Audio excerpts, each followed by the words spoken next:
Good afternoon and welcome to the Market Wrap for week ending 8th of August 2021. APW, Stuart Williamson here at the helm.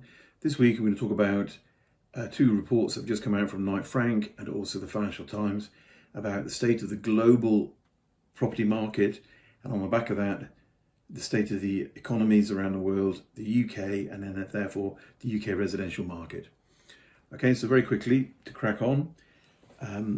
Global macro outlook. IMF has left its forecast for global growth for 2021 at 6%.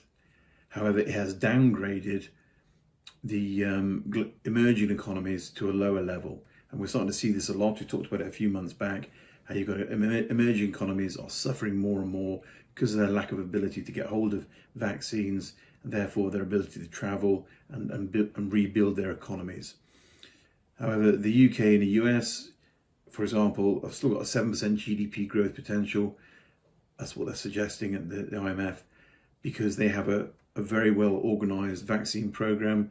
The UK is becoming a global test case for vaccine efficacy, with most legal restrictions now gone and over 70% of the adults have been injected.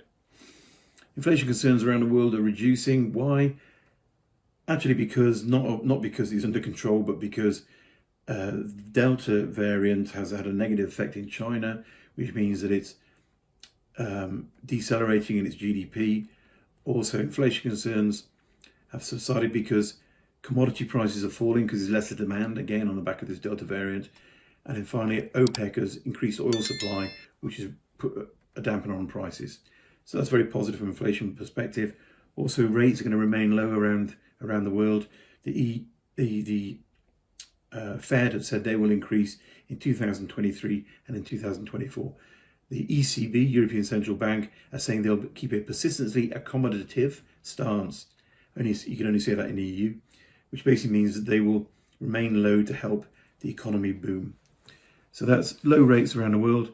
Residential markets are surging. The FT's recent report, they surveyed the top 40 OECD countries, and they found they were experiencing a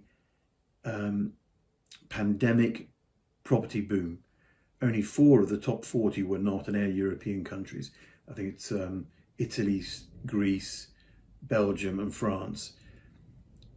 So it's a global boom fueled by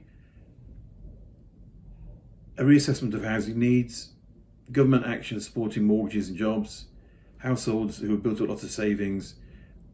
Okay, but it's not happening everywhere. In the underdeveloped economies, they're having a hard time. So consequently, you're getting this disconnect between developed economies and undeveloped, which is going to be a big problem in the future, and it needs to be assessed. I mean, I don't know how to do that, but it needs to be done by the developed worlds. Knight Frank are not expecting a price bust. Why? Because compared to 2008, lending rules are much, much tighter. Households are much less indebted than they were.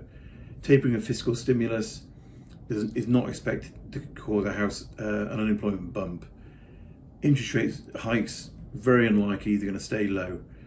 Governments take a much more interventionist approach, either getting involved to stop bad things happening. And the most critical issue is probably the undersupply of property around the world, good residential property. And when people reassessing their property needs and looking elsewhere, it's not there to be bought. So that's pushing prices up. Negative sides are travel bans. As we go along, will continue to stop people moving from one country to another and buying. The only places where it's going to be able to happen are really those with advanced programs such as the US, UK, Canada, and the UAE. And we believe that we're going to see a big shift in influence for those nationalities and those countries in the residential property environment, which is quite extraordinary, really. Sustainability is becoming more and more of an important thing. The EU is introducing carbon tariffs on imports over the next couple of years. Also, energy performance standards have been tightened in many countries. So, excuse me, I see much more focus on the environment, and I think that is sparked by what's happened with COVID. Okay, and a quote from Knight Frank is they expect the conversation to increasingly turn from focus on operational to life cycle or embodied carbon. I'm not entirely sure what that means, but that's what I'm talking about. And that could mean in the property world a shift between refurbishments versus demolition and redevelopment. So instead of knocking it down, let's see if we can fix it. Now we look at the UK. UK economic opening will be strong but gradual. As I said, it's got GDP growth potentially of 7% according to the IMF. But the spread of the Delta variant and self-isolation of international travel rules means it'll be very difficult for the economy to open in full capacity in all areas. Google is saying that around 30% below baseline activity in the workplace is still a common norm in the UK. Okay, rates are going to remain low, at record lows. Unemployment is capped. Bank of England stance towards inflation. They expect no immediate withdrawal of monetary stimulus, and they think it'll be 2023 before they'll see a rate rise. Lending rates hitting new lows. There's a new 5-year mortgage in the UK at the moment with a 40% deposit where you can get interest below 1%. Okay, so lending rates are all-time lows. We've already covered this in the talk so far, but that's an important thing in the UK. The Bank of England is going to continue to watch inflation, but they don't expect it to go up very much, and then it will fall back down again. Because, as I said, it's shock events. I think it was last week we talked about that. Unemployment's standing at 4.7% at the moment. Forecast likely to rise to 5.5% once furlough is phased out, but that's as high as it's going. In the UK residential market, 198,000 transactions took place in June, 7.8% higher than the previous record set in March, according to HMRC. So it's still booming, but it's likely to cool in the coming months as the supply starts to increase. There's more houses for sale. And Knight Frank is saying that forecast of house price growth for 2021 will be a total of 5%. Okay. On the back of that, lettings market is bouncing back. We're seeing a lot more of the return to the office locations in the City of London, like Wapping, where demand for rented properties is going up strongly, 1.9% increase in rents in that location. Knight Frank are suggesting that overall rents in London will be flat over the coming year, but will be rising at 3% for the rest of the UK. So that's strong rental rises, which is great for buy-to-let investors if you add it to all the other positivity that's going on. There's a strengthening demand from an investment perspective for residential assets. That's occurred over the last 18 months. When I talk about residential assets, I'm talking about not just buy-to-let, but also things like build-to-rent, where pension funds are stepping in, buying whole blocks to develop as a build-to-rent. Secondly, PBSA, purpose-built student accommodation, and the senior housing markets. All those areas are booming at the moment. The first half of 2021, the investment into that was 4.75 million, nearly twice what it was in 2020. Perhaps that's areas to consider: student accommodation, seniors housing, care homes, and build to rent. Good locations, potentially. So what are the key takeaways from today's talk? I think basically Delta variant is slowing recovery.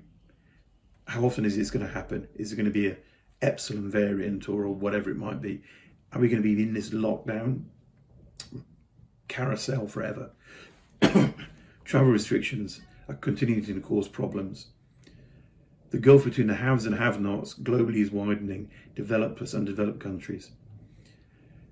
Looking forward, the fundamentals underpinning the UK residential markets are still very favourable. It's a needs-based asset. People need it. So consequently, the investment appetite is strong, and with the changing societal trends from the pandemic, it'll maintain its strength. In addition, low interest rates, government support, no unemployment bump, rent collection occupancy rates are high, households are sitting on cash, lending rules are tight, and we have a huge undersupply. All those things, and the fact it's a defensive sector, mean that people are still institutionally and personally stacking lots of money into the sector. So it will continue to go up, and I do believe if you look at our 18-year housing cycle, we are in a good place on that. Hope you enjoyed that. Thanks for listening. Do subscribe if you can to it on a regular basis and get sent straight to your mailbox. And think about looking at our property partners research information that we've just launched. This coming week we have a webinar with Prosperity talking about the benefits of buy-to-let off-plan. The week after that, we're talking with Grant Property about HMOs and how to make the most in that marketplace. So do tune in if you can, or request a web link so you can register. Thank you very much.